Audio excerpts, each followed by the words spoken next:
नमस्कार दोस्तों, मैं आप सबका उन्नति एस्ट्रो वाला के यूट्यूब चैनल पर हार्दिक स्वागत करता हूं। आज का वीडियो स्टार्ट करने से पहले एक प्रार्थना। गुरुवर ब्रह्मा गुरुवर विष्णु गुरुवर देवो महेश्वरा, गुरुवर साक्षात परम ब्रह्मा तस्मै श्री गुरुवे नमः।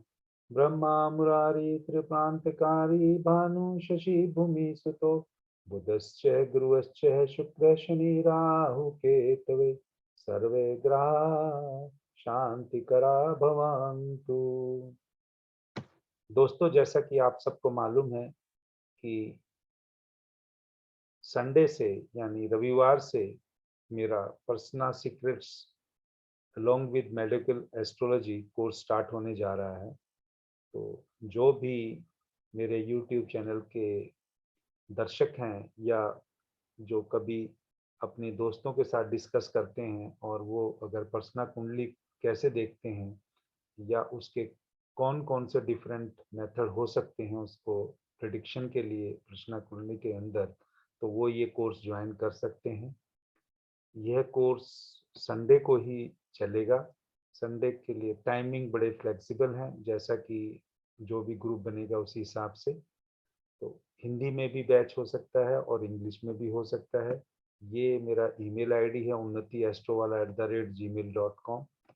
दो मोबाइल नंबर हैं व्हाट्सएप पे, और या आप कॉल के द्वारा कोई और जानकारी लेना चाहें तो ले सकते हैं।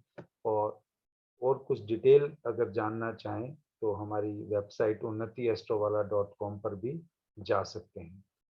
तो आइए दोस्तों, मैं आज आपके सामने एक एग्जाम्पल डिस्कस करता हूँ। आज का ही एग्जाम्पल है ताकि आपको पता चल सके कि भी हम आपको क्या, जो आप ऑलरेडी जानते हैं उससे हटकर अगर इस कोर्स में क्या ऑफर कर सकते हैं। ये क्वेश्चन सुबह 10:10 पे मेरे ही द्वारा लगाया गया था, और क्वेश्चन था, क्या इंडिया आज जो साउथ अफ्रीका के साथ क्रिकेट टेस्ट मैच चल रहा है उसको जीत पाएगी या नहीं जीत पाएगी। जगह चंडीगढ़ है, तो उसकी जो कुंडली बनी D1 और D9 मैंने दोनों ही यहाँ पर रखे हैं, और साथ में जो प्लैनेट्स हैं उनकी लॉन्गिट्यूड्स और किस नक्षत्र में है वो भी रखा है। तो आइए मैं इस एग्जाम्पल को आपके साथ डिस्कस करता हूँ। सबसे पहले देखेंगे दोस्तों कि यहाँ पर जो लगन उदित हुआ है वो स्थिर लगन हुआ है, यानी जैसे 1, 4, 7, 10 को हम चर लगन कहते हैं, 2, 5, 8, 11 को हम स्थिर लगन कहते हैं, 3, 6, 9, 12 को हम द्विस्वाभी लगन की राशि जो उदित होती है उसको कंसिडर करते हैं।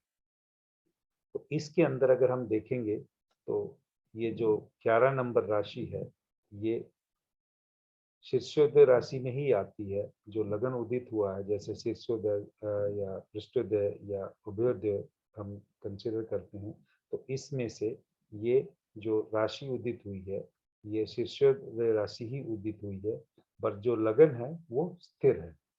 तो स्थिर लगन में इंडिकेशन ये मिलता है कि जो स्थिति है वही बनी रहेगी, लेकिन शीर्षोदय राशि जब उदित होती है तो उस चीज के पॉजिटिव रिजल्ट आने की संभावना बढ़ जाती है। लेकिन इसमें जो तीसरी चीज हम देखेंगे वो ये देखेंगे कि जो लग्नेश है वो लग्नेश कहाँ पर है। वैसे तो सबसे पहले ही पर्सन कुंडली में वो देखना चाहिए, लेकिन जो दो पॉइंट हैं, जैसे मैंने आपको बोला कि राशि कौन सी उदित हो रही है और लगन क्या है, वो भी इम्पोर्टेंट रोल प्ले करता है पॉजिटिव आउटकम में। लेकिन जो सबसे पहले हमें देखना चाहिए वो देखना चाहिए कि लग्नेश कहाँ है, चंद्रमा कहाँ है, या जो कार्येश होगा वो कहाँ है। तो इस केस में अगर हम देखते हैं, जो लग्नेश है वो शनि बनता है और वह 12th हाउस में गया है। जब भी पर्सन कुंडली का जो क्वेश्चन हम लगाते हैं उसका अगर लग्नेश 6, 8, 12 में चला जाए तो उस काम के पूरा होने की जो परसेंटेज है, मैं ये नहीं कहूँगा कि काम नहीं बन सकता या मुश्किल से नहीं बन सकता, लेकिन उसकी परसेंटेज जो है वो बहुत कम हो जाती है। दूसरी बात, जो यहाँ पर हम देख रहे हैं कि जो लग्न जो उदित हुआ है, उसकी जो नक्षत्र है वो भी सतभिषा यानी राहु का है। और जो राहु जो कारक है वो आप कह सकते हो छल का है, चीटिंग का है, या किसी भी प्रकार से आप ले सकते हो। पॉजिटिव आउटकम के लिए उसको इतना अच्छा नहीं माना जाता। दूसरी बात, जो लग्नेश है, जब लग्नेश श्रवणा नक्षत्र में गया तो एक बंधन योग हो जाता है जिसकी भी आउटकम कम मिलती है। और यहाँ पर जब चंद्रमा है जो, वह भी राहु के नक्षत्र शत दिशा में चला गया है, तो और सूर्य का जो है वो नक्षत्र पूर्वा साड़ा है। सूर्य तो ठीक है क्योंकि सूर्य यहाँ पे बाद में शुक्र के साथ, जो शुक्र जो अपना आप कह सकते हैं कि वक्री भी है, लेकिन आप ये देखिए कि जो सूर्य है वो स्वामी जो है वो 7th हाउस का है। अगर मैं यहाँ से अपना मानूं तो मेरा जो अपोजिट वाला बंदा होगा उसका ये हाउस है, और उसका स्वामी जो है वो लाभ भाव में चला गया। और जो लग्नेश जो इस क्वेश्चन का है वह 12th में चला गया, यानी व्यय भाव में या लॉस का भाव जिसे हम देखते हैं उसमें चला गया। तो इस पर्सन के आधार पर नक्षत्र के हिसाब से, या इसमें एक चीज और अभी मैं आपको बताने जा रहा हूं जो कि ताजिक के हिसाब से मैं बताऊंगा, लेकिन अगर हम यहाँ पर सिर्फ लगन के हिसाब से ही करें तो यहाँ पर चांसेस जो हैं, लगन खुद लगने जो है वो सदभिषा उसमें हुआ है, एक नेगेटिव पॉइंट। दो नेगेटिव पॉइंट लग्नेश जो है वो व्यय स्थान में चला गया है। तीन, जो चंद्रमा जो बहुत इंपॉर्टेंट रोल प्ले करता है वह भी यहाँ पर सतभिषा के नक्षत्र में चला गया है। और चंद्रमा और राहु की आपको मालूम ही है इतनी अच्छी नहीं बनती, एक तरह से ग्रहण योग बनता है। और जो फोर्थ जो चीज है जो वो ये है कि जो लग्नेश है वह खुद श्रवण नक्षत्र में गया है, यानी चंद्रमा के नक्षत्र में गया। जब शनि चंद्रमा के नक्षत्र में चला जाता है तो एक बंधन योग हो जाता है, वह भी अच्छा रिजल्ट नहीं देता। तो ये तो सिंपल हमने लग्नेश के बेसिस पे ही कहा कि रिजल्ट के पॉजिटिव आने की संभावना बहुत कम है, क्योंकि यहाँ लग्नेश की बजाय जो अपोजिट है, अपोजिशन है, उसका जो स्वामी है, जो 7th हाउस से हम अपोजिट को देखते हैं, वह खुद लाभ के भाव में चला गया है। और सूर्य जो है गुरु की राशि में है, और गुरु जो है वह लगन में है, और लगन में ही गुलिका और मांडी भी यहाँ पर आप देख सकते हैं। जहाँ पे भी गुलिका मांडी होती हैं वह रिजल्ट को आसानी से नहीं होने देते, या उसके पॉजिटिव रिजल्ट आने की संभावना बहुत कम हो जाती है। तो गुलिका मांडी की एक पोजीशन हो गई, अपोजिशन लॉर्ड का एक अच्छी स्थिति में होना, और जो लग्नेश का एक कमजोर स्थिति में होना, ये सब इंडिकेट करता है कि रिजल्ट यहाँ पर अच्छा नहीं जाएगा। इसके अलावा जो मैं अब आपको बताने जा रहा हूँ, अगर हम करें कार्येश, जैसे लग्नेश और कार्येश हम ताजिक में देखते हैं, तो लग्नेश तो यहाँ पर शनि हो गया।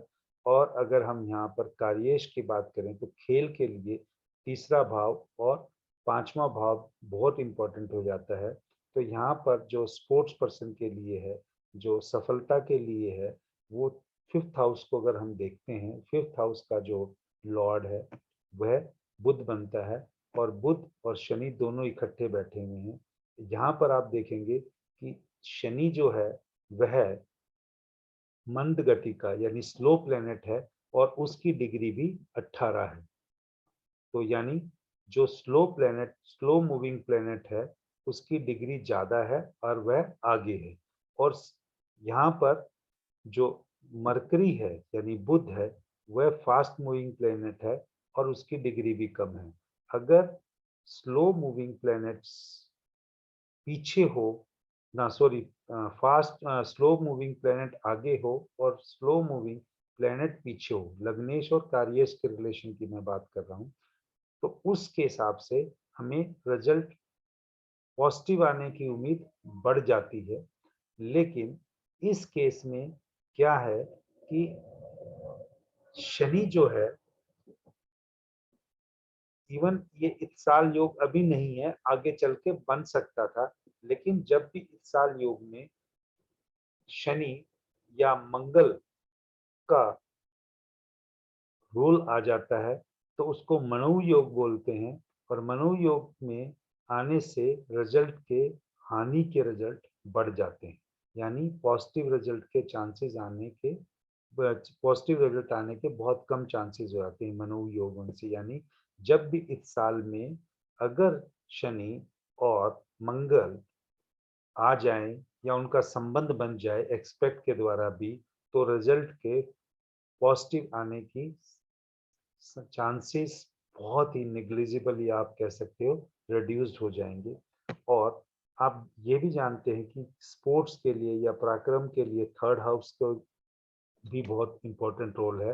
और थर्ड हाउस का लॉर्ड यहाँ पर मंगल जो है राहु केतु एक्सेस में है, और यहाँ पर राहु केतु एक्सेस की एनर्जी लेकर जब वह मंगल खुद लगन को देखेगा और लगन में फिर मांडी और गुलिका है, तो फिर ये इंडिकेट करता है कि पॉजिटिव रिजल्ट आने की संभावना बहुत कम है। ये तो हमने देखा D9 से और नक्षत्रों के D1 से और नक्षत्रों के बेसिस पे। अगर हम इसी चीज को हम D9 से भी देखें, जो यहाँ पर लग्नेश उदित हुआ था, यानी सैटर्न, यहाँ पर भी जो लग्नेश है वो सैटर्न बनता है और वो 6th हाउस में चला गया है। 6th हाउस हमारा एनिमी का, या आप कह सकते हैं कंपटीशन के लिए उस हाउस को हम कंसिडर करते हैं। तो यहाँ पे लग्नेश का यहाँ जाना इटसेल्फ इन 6th 8th और 12th हाउस में रिजल्ट को कमजोर करता है। साथ ही यहाँ पर अगर आप देखेंगे मरकरी की जो पोजीशन है वो फिर मार्स के राशि में चली गई है, और जहाँ पर भी मरकरी और मार्स का रिलेशन आता है वहाँ पर भी रिजल्ट अच्छे नहीं मिलते। यानी जो बुध और अ, मंगल हैं वो आपस में दोस्त नहीं माने जाते। हाँ, इसमें ये जरूर है कि जो मंगल जो है वो उच्च कहो के लगन में बैठा हुआ है, लेकिन उसका जो स्वामी है, डिस्पोजिटर आप कह सकते हो लग्नेश है, वो 6th हाउस में जाके बैठा है। और 6th हाउस में जाके बैठने से उसको रिजल्ट की उतनी अच्छे नहीं मिलने की संभावना रहती है। तो इसी के साथ मैं इस प्रश्न कुंडली को यहीं समाप्त करता हूँ। उम्मीद करता हूँ कि मेरे द्वारा समझाई गई चीज आपको जरूर अच्छी लगी होगी। अगर जो भी इंटरेस्टेड लोग हैं वो कोर्स को ज्वाइन करना चाहें, इन नीचे दिए हुए नंबरों पर कांटेक्ट कर सकते हैं।